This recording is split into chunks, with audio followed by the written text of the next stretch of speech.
Assalamualaikum warahmatullahi wabarakatuh. Kali ini kita akan lanjut membahas prediksi soal TPS UTBK pengetahuan kuantitatif. Kita mulai dengan soal nomor 1. Adik-adik bisa mengerjakan dulu sebelum menonton pembahasannya ya.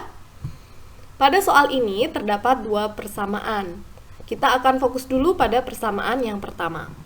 Pada persamaan pertama, ruas kirinya terdapat akar di dalam akar yang banyaknya tak hingga dengan pola yang jelas. Langkah pertama yang kalian lakukan adalah mengkuadratkan kedua ruas. Tujuannya adalah untuk menghilangkan tanda akar yang terluar, sehingga diperoleh ruas kirinya menjadi 3x ditambah akar dari 3x ditambah akar dari 3x dan seterusnya. Kemudian ruas kanannya menjadi 36. 6 kuadrat sama dengan 36.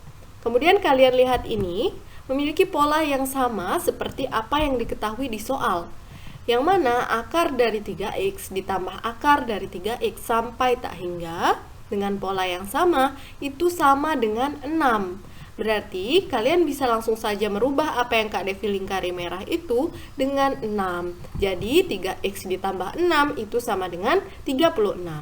Kemudian kedua ruas kalian kurangi 6, sehingga diperoleh 3x sama dengan 30. 3x artinya 3 kali x, maka 3 dikali berapa yang hasilnya 30? 10. Jadi x sama dengan 10. Lanjut ke persamaan yang kedua. Persamaan pertama dan kedua ini memiliki kemiripan ya. Sama-sama ruas kirinya terdapat akar di dalam akar yang banyaknya tak hingga. Cuma perbedaannya adalah pada ruas kiri persamaan yang kedua tidak tampak operasi apapun. Berbeda dengan persamaan pertama tadi ada operasi penjumlahan. Tetapi kalian nggak usah bingung, sebenarnya itu ada operasi perkalian, cuma tidak dituliskan secara eksplisit. Nah, cara menyelesaikan persamaan yang kedua ini tentunya langkahnya sama seperti yang pertama tadi, yaitu dengan mengkuadratkan kedua ruas, sehingga diperoleh M dikali akar dari M dikali akar dari M sampai tak hingga, kemudian ruas kanannya menjadi 64. Kemudian kalian lihat yang ini, yang Kak Devi lingkari merah, itu memiliki pola yang sama dengan persamaan kedua tadi, sehingga bisa diganti dengan 8. Jadi M dikali 8 itu sama dengan 64. Jadi nilai M adalah 8. Tadi X-nya 10, kemudian M 8, maka jawaban yang benar adalah yang A. Lanjut ke nomor 2, silahkan dikerjakan dulu sebelum menonton pembahasannya. Pada soal ini yang ditanyakan adalah berapa banyak cara komposisi tim cerdas cermat dapat dibentuk. Nah, maka soal ini berkaitan dengan konsep kombinasi, yang mana salah satu aplikasinya adalah menentukan berapa banyak varian kelompok. Rumus dari kombinasi, ada yang masih ingat? Misalnya kita akan menentukan kombinasi R unsur dari N unsur yang tersedia, maka dirumuskan dengan N faktorial per R faktorial dikali N min R faktorial. Pertama, kalian tentukan dulu berapa banyak cara satu siswa IPA dapat dipilih dari 5 siswa IPA. Berarti kalian harus mencari kombinasi 1 dari 5. 5 di sini menggantikan posisi N pada rumus. Kemudian 1 di sini menggantikan posisi R. Kemudian kita peroleh 5 faktorial dibagi 1 faktorial dikali 4 faktorial. Bagi yang masih lupa apa itu 5 faktorial, 4 faktorial, kalian mau ingetin ya, 5 faktorial itu sama dengan 5 dikali 4 dikali 3 dikali 2 sampai dengan dikali 1. Begitupun dengan 4 faktorial. Maka 4 faktorial sama dengan 4 dikali 3 dikali 2 sampai dengan dikali 1. Selanjutnya penyebut dan pembilangnya kita bisa sederhanakan, kita bagi 5 faktorial dengan 4 faktorial, diperoleh 5. Sehingga kombinasi 1 dari 5 adalah 5 ya. Selanjutnya kita akan menentukan berapa banyak cara memilih 2 siswa IPS dari 7 siswa IPS yang ada. Maka kalian akan mencari kombinasi 2 dari 7. Kemudian kita sederhanakan penyebut dan pembilang. Kita bagi menyebut dan pembilangnya dengan 5 faktorial, sehingga diperoleh hasilnya 7 dikali 6. 7 dikali 6 42, dibagi dengan 1 faktorial, hasilnya adalah 42. Maka banyaknya cara menyusun suatu tim cerdas cermat adalah hasil perkalian dari kombinasi 1 dari 5 dengan kombinasi 2 dari 7. 5 dikalikan dengan 42. Hasilnya adalah 210. Lanjut ke soal nomor 3, silahkan coba dulu sebelum mendengar pembahasan. Oke, pada soal ini yang diketahui adalah fungsi Gx, kemudian komposisi fungsi f bundaran Gx, dan yang ditanyakan adalah f negatif 2. Sekarang kita lihat dulu ke komposisi fungsi yang diketahui. F bundaran Gx itu artinya memasukkan fungsi Gx ke dalam fungsi f. Kemudian yang ditanyakan adalah f negatif 2. Apa yang diketahui dan ditanyakan ini memiliki kemiripan, yaitu sama-sama fungsi f. Cuma yang di dalam kurungnya atau apa yang disubstitusikan ke fungsi tersebut itu beda. Yang satunya Gx, yang satunya negatif 2.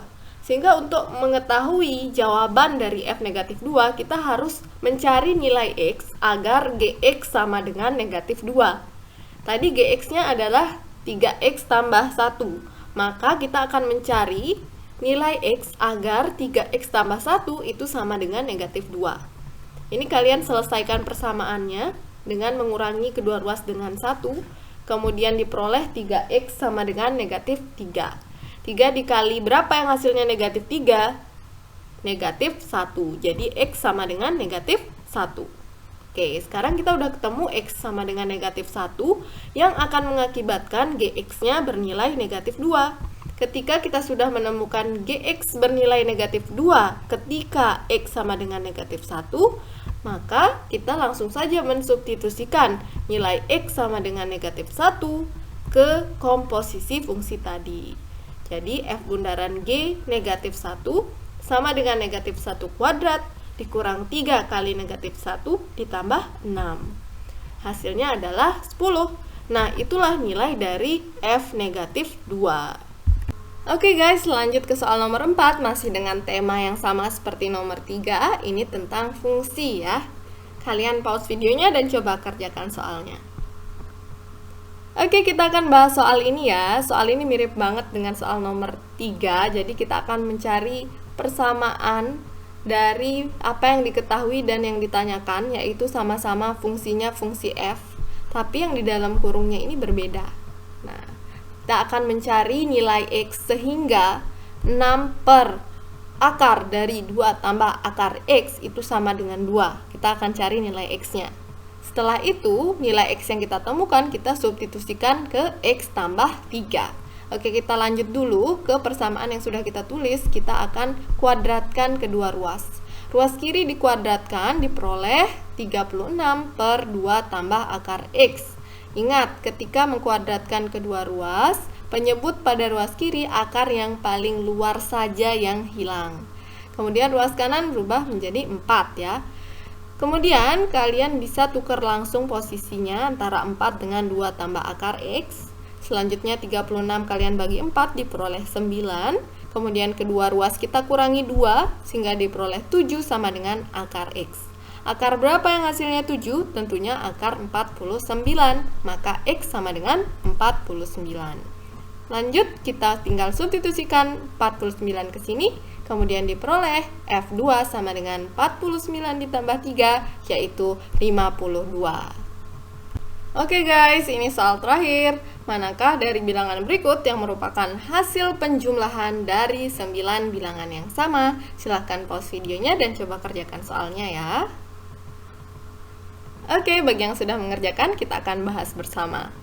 Fokus pada soal ini adalah penjumlahan dari 9 bilangan yang sama. Artinya, hasil dari penjumlahan 9 bilangan yang sama ini habis dibagi 9. Maka, kalian harus ingat, bilangan yang habis dibagi 9, cirinya adalah jumlah digit-digitnya merupakan kelipatan 9. Kita cek mulai dari opsi A, dijumlahkan setiap digitnya, menghasilkan 12.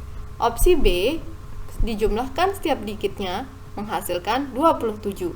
27 merupakan kelipatan dari 9 ya, sedangkan 12 bukan kelipatan dari 9. Sehingga jawabannya pasti opsi B.